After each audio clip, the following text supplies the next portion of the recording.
नमस्कार, मैं हूँ विकास टेकरे और स्वागत करता हूँ आप सभी का द हिस्ट्री यूट्यूब चैनल में। आज की इस वीडियो में हम चोलकालीन साम्राज्य और हम इस काल में हुई जो स्थापत्य शैलियाँ हैं उनको हम समझेंगे। साथ ही साथ हमने पिछले वीडियोस में जहाँ पर हमने नागर शैली को विस्तार से देखा था, लेकिन द्रविड़ शैली और बेसर शैली को हमने सामान्य रूप से ही पढ़ा था। लेकिन समझाने की बात है तो मंदिरों को दिखाकर मैंने आपको तीनों शैलियाँ समझाई थी। तो हम यहाँ पर समझेंगे कम लेकिन पढ़ेंगे ज़्यादा, और जो द्रविड़ और बेसर शैली है उन दोनों को हम यहाँ पर विस्तार से पढ़ेंगे। लेकिन अगर आप उनके चित्रों को समझना चाहते हैं तो जो वातापी के चालुक्य जब मैंने आपको पढ़ाया था तो वहाँ पर मैंने आपको तीनों शैलियों को बहुत ही विस्तार तरीके से आपको मैंने बताने का प्रयास किया था। अब देखिए, चोलकालीन समाज की अगर हम बात करें तो समाज में वर्ण व्यवस्था पूरी तरह स्थापित नहीं थी, अर्थात चालू वर्ण नियमित रूप से हमें देखने को नहीं मिलते हैं। और हम ये देखते हैं कि दक्षिण भारत में आर्य संस्कृति का प्रसार धीरे धीरे हुआ, वैदिक और जो ब्राह्मणवाद है उसका प्रसार धीरे धीरे हुआ। यही कारण है कि दक्षिण भारत में हमें इतनी जल्दी वर्ण व्यवस्था कठोरतम रूप में देखने को नहीं मिलती है। ब्राह्मण एवं शूद्र वर्ण का उल्लेख हमें मिलता है। ब्राह्मण समाज में सर्वोच्च स्थान रखते थे। उत्तर भारत से आने वाले ब्राह्मण को वेदमार्ग कहा गया है। ब्राह्मण वर्ण प्रशासन में भी मुख्य भूमिका निभाते थे। दक्षिण के ब्राह्मणों को उत्तर के ब्राह्मणों की तुलना में साहसी प्रवृत्ति का माना जाता था। क्यों माना जाता था साहसी? क्योंकि ये कृषि कार्य भी कर लेते थे, व्यापार का कार्य भी कर लेते थे, और ये बैंक का कार्य भी ये ब्राह्मण कर लेते थे। ब्याज पर लेन देन का काम ये मुख्य रूप से कर लेते थे, जिसके लिए दक्षिण भारत के ब्राह्मणों को उत्तर भारत के ब्राह्मणों की तुलना में ज़्यादा साहसी यहाँ पर बताया गया है। ब्राह्मणों के अलावा बल्लाल यानी कि जो भूस्वामी थे, एक प्रमुख वर्ग था और इनकी भी प्रशासन में महत्वपूर्ण भागीदारी होती थी। शूद्रों के दो वर्ग थे, सत शूद्र और असत शूद्र। कौन से? सत शूद्र और असत शूद्र। समाज में विभिन्न प्रकार के शिल्पों के आधार पर जातियां भी विद्यमान थी। दास व्यवस्था का प्रचलन था। दास मुख्यतः घरेलू कार्यों और मंदिरों से संबंध रखते थे। दासों को व्यापारिक कार्यों में नियोजित नहीं किया गया था। और यहाँ पर हम देखते हैं कि जो दास है वह अभी भी सामान्य रूप से सामान्य कार्य कर रहे थे और उन्हें सामाजिक व्यवस्थाओं में उतना शामिल नहीं किया गया था। समाज में बहुपत्नी प्रथा, देवदासी प्रथा, तलाक प्रथा, सती प्रथा जैसी प्रथाएं प्रचलित थी, लेकिन इनका व्यापक स्तर पर प्रचलन अभी शुरू नहीं हुआ था। कुछ ऐसी जातियां थी जिनका सामाजिक स्तर निम्न होते हुए भी उन्हें विशेषाधिकार प्राप्त थे। जैसे हम देखते हैं, शासक जो राजेंद्र प्रथम थे, उनके आदेशों को धातु पत्तलों पर लिखने वाली जो जाति थी उन्हें कर मुक्त किया गया था और उन्हें विशेष अधिकार प्राप्त थे। राज परिवार के वस्त्रों को तैयार करने वाले कांचीपुरम के बुनकर, राजमहल का निर्माण करने वाले व मंदिरों को बनवाने वाले, मंदिरों में कार्य करने वाले जो कारीगर और शिल्पी वगैरह हैं, इन सभी को विशेषाधिकार प्राप्त थे। समाज 98 जातियों के दो वर्गों में बटा था। ये वर्ग बलंगे यानी कि दायां हाथ व इलंगे यानी कि बायां हाथ के रूप में जाने जाते थे।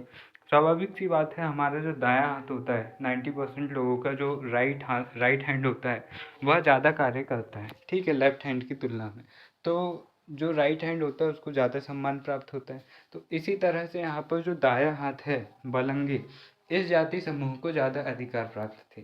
मुख्यतः कृषि से संबंधित व शिल्प कार्य से ये जुड़ी हुई थी, जबकि जो इलंगे जाति समूह था ये सिर्फ शिल्प उत्पादन से ही जुड़ी जातियाँ थी, कृषि कार्य ये नहीं करते थे।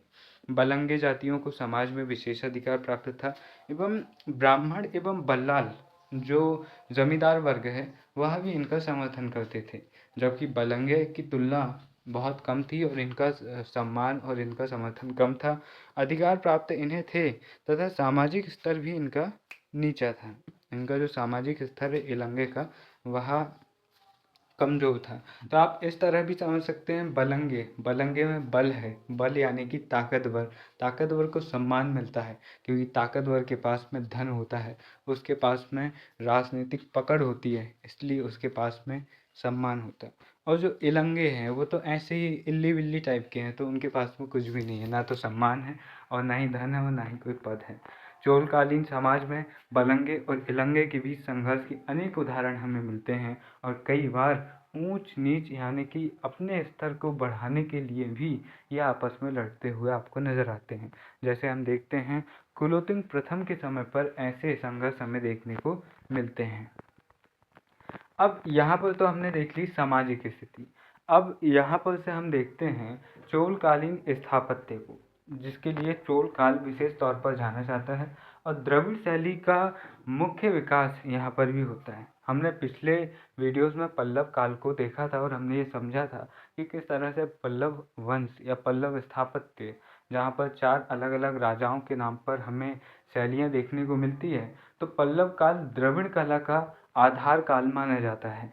अब जो चोल काल रहता है वह उस शैली को अगले स्टेप में पहुंचाता है और फिर पांड्य वंश उसे जो द्रविड़ शैली है उसे चरम स्तर तक पहुंचा देते हैं। तो द्रविड़ शैली और बेसर शैली का मिला जुला रूप हमें चोल काल में देखने को मिलता है इनके स्थापत्य में।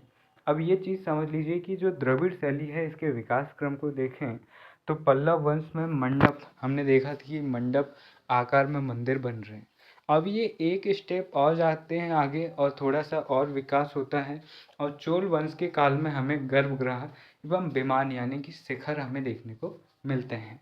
और पांड्य वंश में वर्तमान के जो दक्षिण के मंदिर आपको देखने को मिलते हैं वो अपना पूर्ण आकार ले लेते हैं। आपको गोपुरम मिलेंगे। मैंने जब आपको द्रविड़ शैली समझाई थी चित्र के माध्यम से, तो मैंने आपको बताया था कि किस तरह से ये गोपुरम मंदिर से काफ़ी दूर बहुत ऊंचे ऊंचे शिखर थोड़े अलग टाइप के इनके बनते हैं, जिनको विमान या शिखर कहते हैं।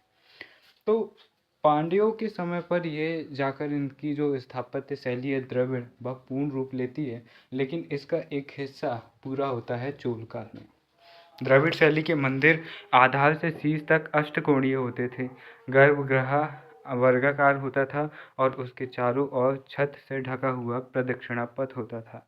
मंदिर के प्रवेश द्वार के आगे एक बड़ा खुला आंगन होता था, जिसमें सहायक देवताओं के छोटे छोटे मंदिर व मंदिर प्रबंधकों के आवास, जलाशय, कुएं आदि होते थे। गर्भगृह के ऊपर एक विशाल बहुमंजिला शिखर होता था जिसे विमान कहते थे। यह विमान मूर्तियों से अलंकृत होता था और इसकी ऊंचाई चोल शासकों की भव्यता को दर्शाती है। जितना भी जो महान शासक हुए, जैसे राजराजेश्वर का जो मंदिर है वहाँ उसका विमान आप देखोगे तो वो आपको बहुत ज़्यादा ऊंचा दिखेगा। तो जो जितना ज़्यादा महान राजा होता था उसके काल में विमान उतना ही बड़ा बनवाया जाता था। तो ये उनकी भव्यता को भी दिखाता है। पांड्य शासकों के समय मंदिर स्थापत्य में प्रवेश द्वार के ऊपर बहुमंजिला अलंकृत वस्तुत्व जुड़ गया था जिसे गोपुरम कहते थे। चोलकालीन कुछ प्रमुख मंदिरों को देखें तो नत्तमलाई का विजयालय चोलेश्वर मंदिर, विजयालय चोल जो कि संस्थापक रहे हैं, द्वितीय संस्थापक जिन्हें चोलों का कहा जाता है, और चोलों की जो दूसरी शाखा यहाँ से शुरू होती है उसके संस्थापक ये होते हैं।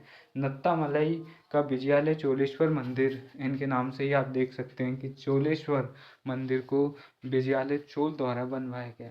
वहीं इस मंदिर की बाहरी दीवारों पर हमें भित्ति चित्र यानी कि अलग अलग कलाकृतियाँ अलंकृत हमें देखने को मिलती हैं।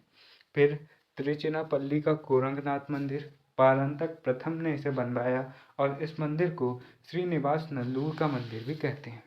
तंजौर का बृहदेश्वर या राजराजेश्वर मंदिर, नाम से ही आप समझ सकते हैं, राजराजेश्वर या बृहदेश्वर मंदिर जो कि चोल काल का सबसे महत्वपूर्ण मंदिर माना जाता है, इस मंदिर को राजराज प्रथम ने बनवाया। इस मंदिर का विमान या शिखर की अगर बात करें तो 13 मंजिला तथा 190 फीट ऊंचा ये मंदिर है। मंदिर का आंगन 500 मतलब 500 उसकी लंबाई है, 500 फीट, और 250 फीट उसकी चौड़ाई है। अब मंदिर ग्रेफाइट पत्थरों से बना हुआ है और मंदिर के परिक्रमा पथ की दीवारों पर अजंता शैली के प्रभाव वाले चित्र हमें मिलते हैं। यह मंदिर भारत का सबसे लंबा व सबसे बड़ा मंदिर माना जाता है। कौन सा? तंजौर का बृहदेश्वर या राजराजेश्वर मंदिर। अब देखिए इस मंदिर की अगर हम बात करें तस्वीर की, तो ये इस मंदिर की तस्वीर मैं आपको वीडियो के आखिर में दिखाऊंगा। देखिए पर्सी ब्राउन ने इस मंदिर के शिखर को भारतीय वास्तुकला का निष्कर्ष यानी कि कसौटी कहा है कि अगर आपको देखना है कि भारतीय वास्तुकला का क्या लेवल है तो आपको ये मंदिर देखना चाहिए, तंजौर का बृहदेश्वर मंदिर। तो आपको पता चलेगा कि भारतीय कला संस्कृति किस लेवल तक जाकर बैठी हुई है। भारत के मंदिर में इस मंदिर का विमान शिखर सबसे ऊंचा 13 मंजिला यानी कि 190 फीट है। इससे ऊंचा शिखर वाला मंदिर आज तक भारत में नहीं बना। इस मंदिर को भी जो गंगईकोंड चोलपुरम मंदिर है राजेंद्र प्रथम, इस मंदिर को भी राजराजेश्वर मंदिर कहते हैं। और इस मंदिर का जो शिखर है, मंदिर का जो शिखर है वह 8 मंजिला है और यह ग्रेफाइट से बना हुआ है। दारासुरम का ऐरावतेश्वर मंदिर राजराज सेकंड द्वारा यह बनवाया गया और फिर त्रिभुवन का त्रिभुवनेश्वर मंदिर कुलोत्तुंग थर्ड द्वारा इस मंदिर को बनवाया गया। फिर आगे देखिए कि जो गंगईकोंड चोलपुरम है, इस मंदिर के बारे में पर्सी ब्राउन लिखते हैं कि यह मंदिर गीतों की तरह संवेदना उत्पन्न करने वाला है। वहीं पर फर्ग्यूसन इस गंगईकोंड चोलपुरम मंदिर जिसे राजेंद्र प्रथम ने बनवाया, और हमने देखा था कि राजेंद्र प्रथम गंगईकोंड झील नाम से एक झील भी बनवाता है और एक शहर की स्थापना भी करता है। तो चोलकालीन मंदिरों को देखने पर फर्ग्यूसन कहते हैं, चोलकालीन मंदिरों को देखने पर ऐसा पता चलता है कि चोल शासक राक्षसों की तरह सोचते थे और जौहरियों की तरह तराशते थे। यानी कि चोल शासक किस लेवल तक सोचते थे कि वो सोचते थे कि भाई साहब जो आज तक हुआ नहीं, इम्पॉसिबल चीज़ है, हम उसको पॉसिबल करेंगे। और उस पॉसिबिलिटीज़ में भी क्या करते थे कि अपने बेहतरीन से बेहतरीन कलाकारों को चाहे जितना धन खर्च हो जाए वो सब करते थे, और उसके बावजूद उनके राज्य में हमें कोई भी अव्यवस्था देखने को नहीं मिलती। जबकि हम देखते हैं कि शाहजहाँ ने ताजमहल बनवाया, लेकिन उसके बाद में इतनी ज़्यादा अव्यवस्था आ गई कि मुगल अर्थव्यवस्था गड़बड़ा गई। लेकिन यहाँ पर इनकी अर्थव्यवस्था इतनी ज़्यादा मजबूत थी कि 190 फीट ऊंचे शिखर बनवा रहे हैं 13 मंजिला, उसके बावजूद इनकी अर्थव्यवस्था पर इफेक्ट नहीं पड़ रहा है। आर.एस. शर्मा ने चोलकालीन मंदिरों के विषय में कहा, चोलकालीन मंदिर राज्य के भीतर राज्य थे, यानी कि ये मंदिर इतने बड़े थे। पांड्य शासकों द्वारा निर्मित मंदिरों की बात करें, क्योंकि हम यहाँ पर द्रविड़ शैली भी पढ़ रहे हैं साथ साथ में, तो यहाँ पर पल्लवों ने इस शैली की शुरुआत की। ठीक है, पल्लवों ने इस द्रविड़ शैली की शुरुआत की, चोलों ने इसे आगे बढ़ाया और पांड्यों ने इसे पूर्ण रूप दिया। तो पांड्यों की कुछ प्रमुख मंदिरों की बात करें तो तिरुमलाई मंदिर, चिदम्बरम मंदिर, कुंभकोणम मंदिर और मदुरै का मीनाक्षी मंदिर। मदुरै का मीनाक्षी मंदिर पांड्य शासकों द्वारा निर्मित सबसे उत्कृष्ट मंदिर माना जाता है। इसमें 11 गोपुरम है।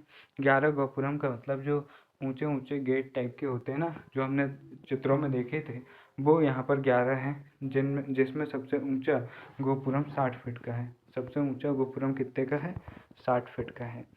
अब राष्ट्रकूटों द्वारा निर्मित द्रविड़ शैली के मंदिरों को देखते हैं। अब इनका भी योगदान द्रविड़ शैली में रहा। अब चूंकि मैं आपको बता चुका हूँ कि हम नागर शैली को पढ़ चुके हैं विस्तार से, हम बेसर शैली और द्रविड़ शैली को हमने सिर्फ चित्रों के माध्यम से समझा था लेकिन पढ़ा नहीं था, तो अब हम यहाँ पर इनको पढ़ रहे हैं। तो राष्ट्रकूटों द्वारा निर्मित द्रविड़ शैली के मंदिरों को देखें तो एलोरा का कैलाश मंदिर कृष्णा फर्स्ट के काल में बना, एलोरा का दशावतार मंदिर और रावण की खाई मंदिर, ये भी आपको एलोरा में मिलेगा। तो राष्ट्रकूटों के ज़्यादातर मंदिर आपको एलोरा में ही मिलेंगे, उनकी गुफा चित्रकारी वगैरह भी आपको एलोरा में ही मिलेगी। अब इसके बाद में हम बेसर शैली की अगर बात करें, ठीक है, अब यहाँ पर ये ध्यान रखना कि एलोरा में इतने ज़्यादा मंदिर है, इसलिए एलोरा को मंदिरों का शहर भी कहा जाता है। जैसे हम मध्य प्रदेश में कहते हैं जो उज्जैन है वह मंदिरों की राजधानी है, क्योंकि यहाँ पर आपको हर गली में बहुत सारे मंदिर आपको प्राचीन काल से ही देखने को मिल जाएंगे। इसी तरह से एलोरा का भी यही हाल रहा, इसलिए इसे मंदिरों का शहर कहा जाता है। अब बेसर शैली की बात करते हैं, तो बेसर शैली आखिर क्या है पहले ये समझ लीजिए। देखिए, नागर, द्रविड़ और बेसर, ये 3 शैलियाँ भारत के आर्किटेक्चर में, भारत की वास्तुकला शैली में, मंदिर निर्माण शैली में प्रमुख रूप से चली। अब हिमालय पर्वत से लेकर गंगा नदी तक जो विंध्याचल पर्वत श्रेणी है, यानी कि मध्य प्रदेश के आधे हिस्से तक आपको नागर शैली मिलेगी। नागर शैली उत्तर भारत में बने मंदिरों की शैली है, जहाँ पर आपको 3 प्रमुख शिखर देखने को मिलते हैं बड़े मंदिरों में। एक छोटा शिखर होता है, फिर उसके बाद में दूसरा शिखर, फिर तीसरा जो बड़ा शिखर होता है उसके जस्ट नीचे गर्भगृह होता है जहाँ पर भगवान स्थापित होते हैं। और ये पूरा मंदिर जो रहता है वह एक स्ट्रक्चर के ऊपर बना रहता है, मतलब कि एक जो क्या कहेंगे उसको, एक प्लेटफॉर्म के ऊपर बना रहता है पूरा मंदिर। वहीं अगर आप विंध्याचल से लेकर उसके नीचे की बात करें, कृष्णा नदी क्षेत्र तक की बात करें, तो यहाँ पर आपको ना तो द्रविड़ का पूरा प्रभाव मिलेगा, ना ही आपको बेसर का पूरा ना तो आपको नागर का पूरा प्रभाव मिलेगा। आपको उत्तर भारत और दक्षिण भारत दोनों मंदिर निर्माण संस्कृति का प्रभाव मिला जुला रूप में मिलेगा। इसलिए इस संस्कृति को नागर शैली या फिर चालुक्य शैली कहा जाता है, क्योंकि वातापी के जो चालुक्य शासक थे पुलकेशिन द्वितीय वगैरह, उन्होंने इस शैली का विकास ज़्यादा करवाया।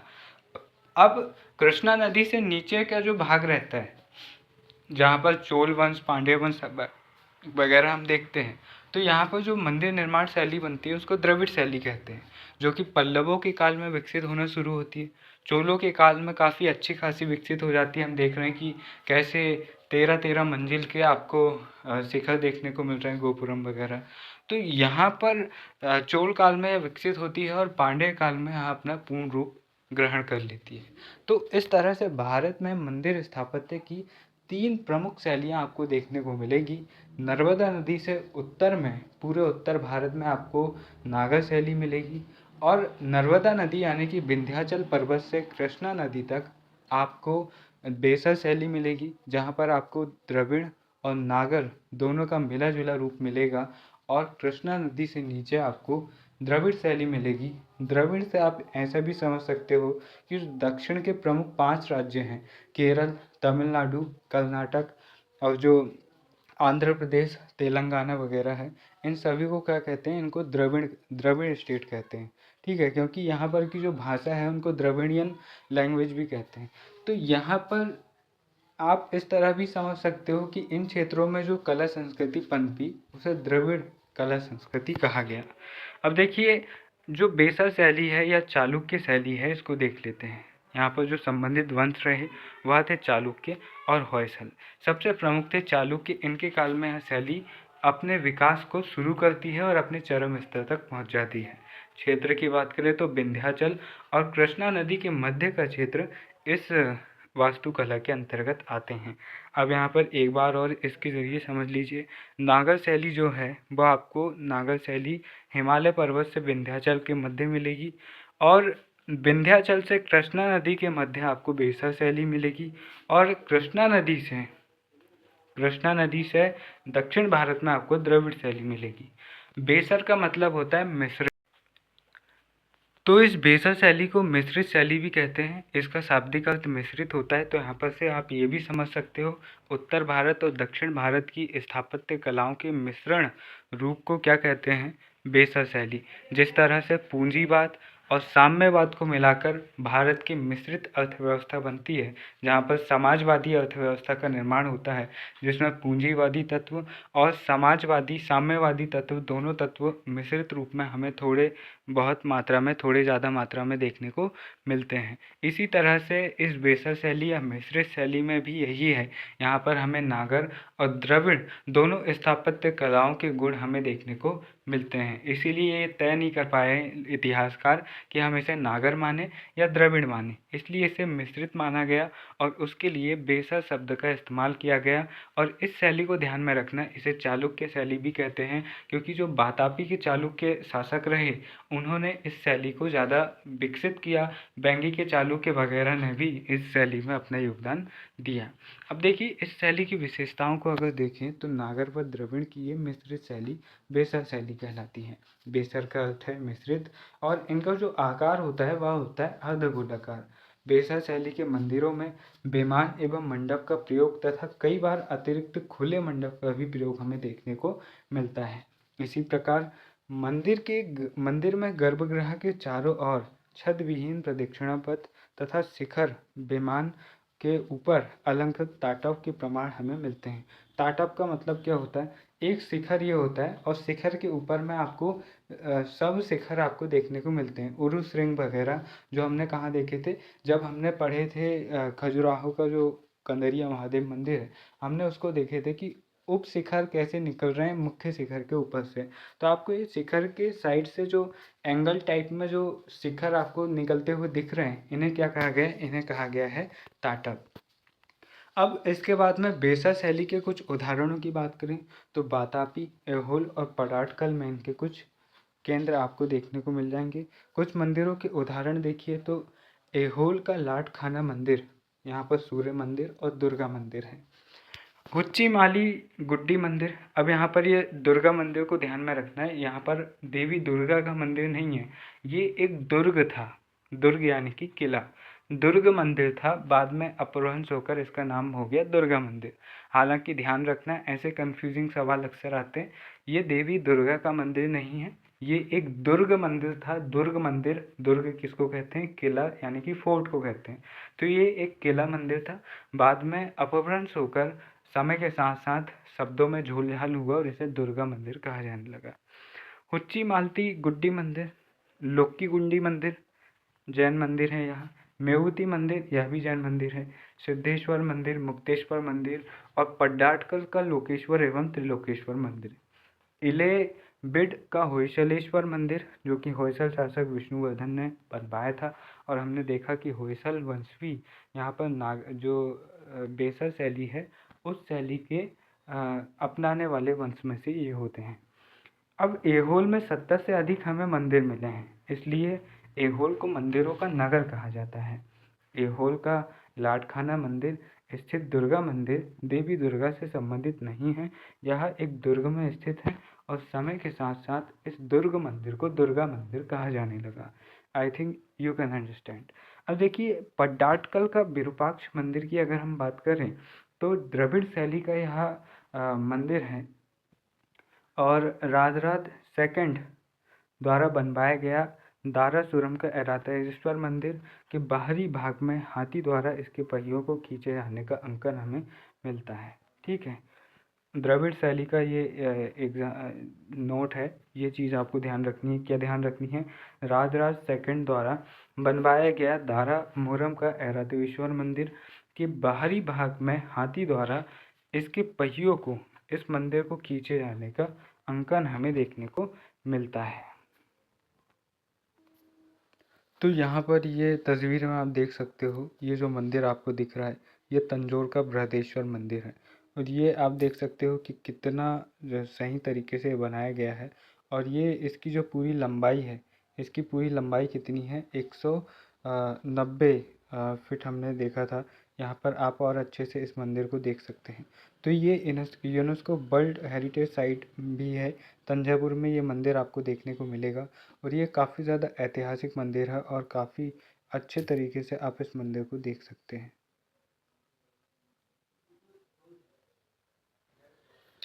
तो यहाँ पर इस मंदिर को और करीब से आप देख सकते हैं, ये इस तरह से यहाँ पर आपको देखने को मिलेगा। तो यह है तंजौर का बृहदेश्वर मंदिर और ये सारी उसकी तस्वीरें हैं। और भी आप अपने तरीके से देख सकते हैं, यूट्यूब वगैरह में बहुत सारे ट्यूटोरियल्स रहते, वीडियोस रहते हैं जो जहाँ पर से आप इन मंदिरों को और अच्छे से वीडियोग्राफी जो होती है उनसे भी आप इन मंदिरों को समझ सकते हैं। अब जो पांड्य है उनका भी एक प्रमुख मंदिर है, वो मीनाक्षी मंदिर है, तो उसको भी हम यहाँ पर देख लेते हैं।